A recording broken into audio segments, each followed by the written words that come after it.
జై స్వరాజ్ టీవీ ప్రేక్షకులకు మేడే శుభాకాంక్షలు తెలియజేస్తూ అభ్యుదయ రచయితల సంఘం నిర్వహిస్తున్నటువంటి కవి సమ్మేళనంలో మతం శీర్షికన ఒక కవితను వినిపిస్తున్నాను. మతం ఎజెండా కింద అంతర్జాతీయంగా రాజ్యమేలుతున్నటువంటి రాజ్యాల యొక్క స్థితిని నా కవితలో వివరించడానికి ప్రయత్నం చేస్తాను. మీసం మెలేస్తే వాడట హిందూ, గడ్డం తడిమితే ఒకడవుతాడట ముస్లిం, క్లీన్ షేవుతో మరొకడవుతే క్రిస్టియన్, ఒంటి నిండా జుట్టు పెంచి ఇంకొకడవుతాడు సిక్కు. ఊడే జుట్టుకు మతానికి ఓ లింకు, సాటివాడిలో మానవత్వం చూడవరా ఎందుకు. నిన్నగాక మొన్న పహల్గామ్లో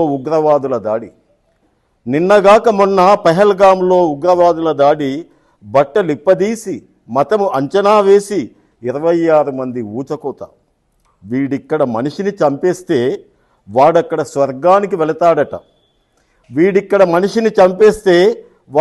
స్వర్గానికి వెళతాడట, కన్యలతో కులుకుతాడట. ఇదెక్కడి చోద్యం? ఇజ్రాయెల్ పాలస్తీనీల ఏళ్ల తరబడి యుద్ధం, గాజా గోడల్లో దేవుడు ఉన్నాడని వాదం. పంచాయతీ గోడ కోసం బలయ్యేదేమో అమాయక జనం. అఫ్ఘన్లో తాలిబన్ల రాజ్యం, అమ్మాయిలకు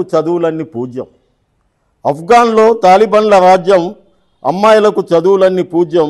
బయటికెళితే ఉండాలంట మగవాడి కాపలా, ఇంట్లో ఉంటే కనిపించనంత ఎత్తులో నిర్మించాలట గోడ. వ్యభిచారం ఆమెపై మోపే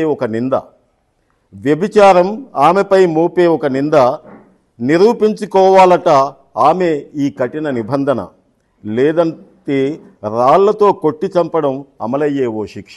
చరిత్ర పుటలను తిరిగేసి చూడు, ఓవైపు శైవుల వైష్ణవుల ఊచకోత, మరోవైపు బౌద్ధారామాల కూల్చివేత. అన్ని ఇస్లామిక్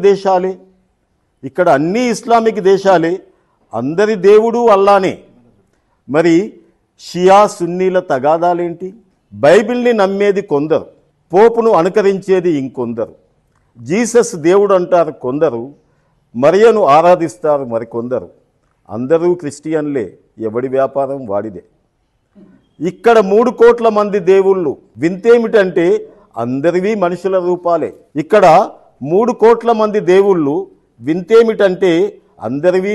రూపాలే. కాకపోతే తలలో చేతిలో వారికి అదనం. ఏనుగు దేవుడికి ఎలుక వాహనం, విష్ణుదేవుడికి భార్య లక్ష్మి పాదపూజ. ఆడదాని స్థానం ఆనాడే రాయబడింది కదా.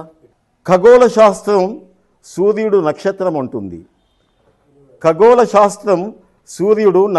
అంటుంది.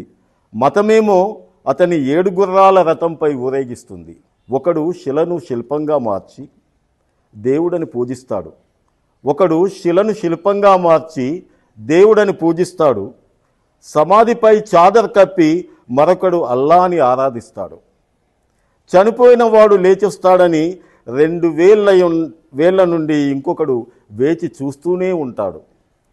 ప్రపంచవ్యాప్తంగా 10,000 మతాలు, పెద్దవి కొన్ని, చిన్నవి చితుకా కొన్ని. వాడి దేవుడు వాణ్ణే పుట్టిస్తే మనుషులంతా ఒక్కలాగే